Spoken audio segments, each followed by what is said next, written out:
June 1967 to January 1970, a period that would forever be etched in Nigerian history, the Biafra Civil War, a conflict that ravaged the nation, leaving deep scars that still linger today. Let's take a journey back in time and uncover the complexity of this pivotal moment. What sparked the war? How did it impact the nation? And what lesson can we learn from this chapter in Nigeria's past? After Nigeria gained independence in 1960, there was great hope. The people of Nigeria were excited about running their own country after many years under British rule. But the new country was made up of over 250 ethnic groups, and it was hard to bring them all together under one system of government. The British had joined very different regions together, especially the north, west, and east, with little concern for how different they were in culture, religion, and politics. Each region wanted to protect its own interests, and this created competition and distrust between the leaders of different regions. Politics after independence was full of rivalry. The first general election after independence in 1964 was full of tension, and there were many accusations of cheating and violence. A lot of people started to lose faith in democracy. It became clear that Nigeria was struggling to stay united. By 1965, things got worse in the West region, where the ruling party was accused of election fraud. This led to riots and killings. The country was on edge. Then, in January 1966, a group of army officers staged a military coup, hoping to end corruption and face the country. This coup, however, was led mostly by Igbo officers from the east.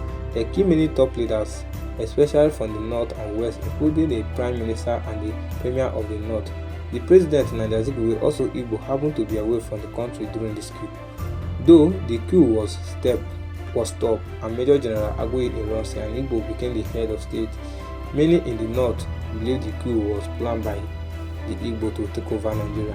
This belief caused anger and fear. In July 1966, Northern soldiers carried out a counter coup.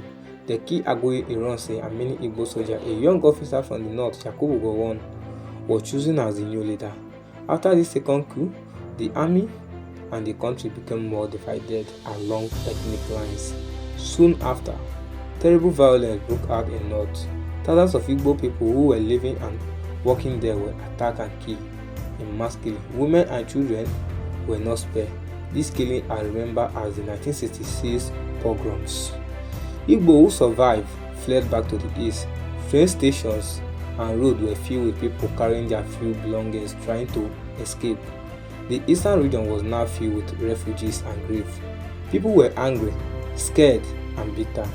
The military governor of the eastern region, Colonel Chukwuemeka Odumegwu Ojukwu, demanded that the killing stop and that the Igbo be treated fairly.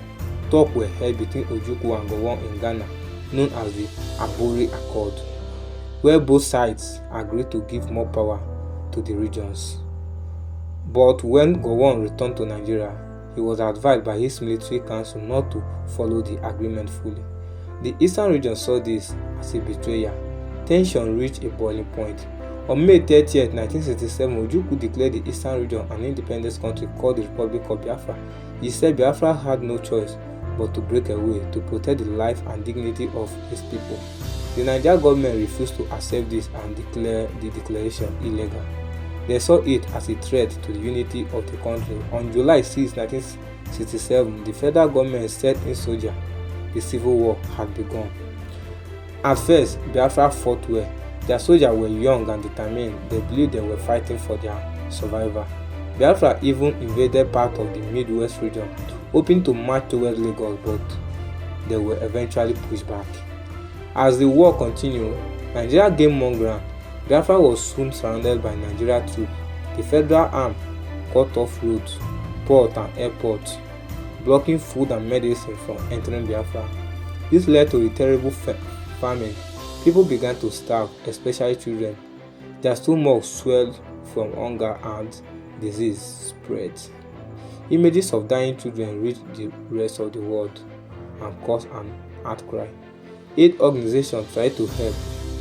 Planes from Red Cross and Catholic missions brought in food secretly at night, but many planes were shot at, and many aid workers were arrested. Some even died trying to help the starving Biafrans. Ojukwu continued to lead Biafra and tried to get support from foreign countries, some African countries, and even France and Israel gave some support, but not enough. Most big powers like Britain and the Soviet Union support Nigeria because they want to protect their own interests. Despite hardship, Biafra held on for nearly 3 years, but their army was tired, and their people were dying every day. Towns were destroyed, fields were empty, hospitals had no medicine. The dream of Biafra was dying. In July 1970, Ojukwu left Biafra and went into exile in Ivory Coast. He handed power to his deputy, Major General Philip Effiong, who soon announced Biafra's surrender. The war was over. General Gowon announced that there would be no victor, no vanquish, meaning that the government would not punish the people of Biafra. He promised to bring peace and unity and to help rebuild the war-torn areas. Many Biafra soldiers and civilians were welcomed back, but not everything went smoothly.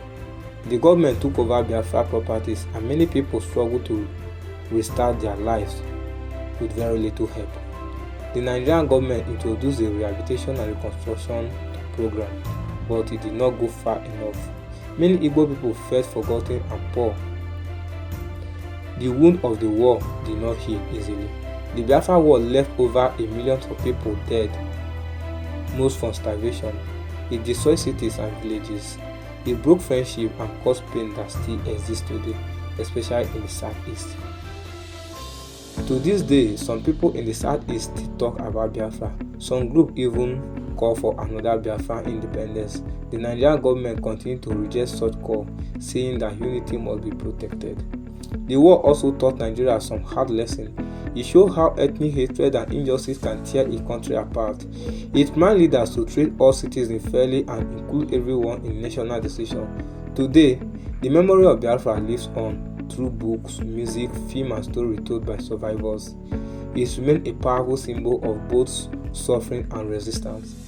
The Biafra War was not just a war of guns, it was a war of identity, justice, and survival. It shaped modern Nigeria and still influenced politics and unity in the country. After the war, one of the most difficult tasks was rebuilding trust among Nigeria's diverse ethnic groups. Although the government said there would be no punishment for Biafra soldiers or civilians, the deep emotional wound did not heal quickly. Many Igbo returned to their homes in other parts of Nigeria to find their properties taken or destroyed. In some places, they were treated with suspicion and fake silent discrimination, even if no one openly attacked them. The 20 pounds policy is one example of this unfairness. During the war, many Igbo had their bank account frozen. After the war, the government said they would give them back their money, but no matter how much they had in the bank, every Igbo person was only given 20 pounds. This made it hard to many families to restart their business or send their children back to school. It left a sense of betrayal among the people who had already suffered greatly. Even decades later, the idea of Biafra still stirs emotion. Many young people in the Southeast who were not even born during the war feel that their region has been left behind. Some believe the federal government continued to neglect their needs. This feeling has led to the rise of groups like the Indigenous People of Biafra, IPOB, which demand a new independence Biafra.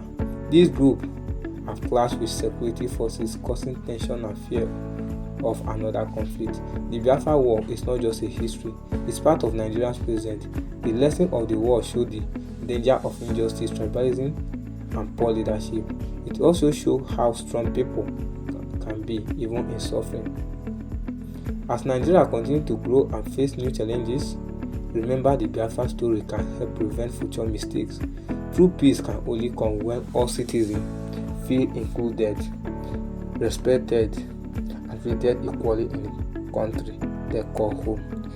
Without that, it will be very, very unthinkable. But then, God is the greatest.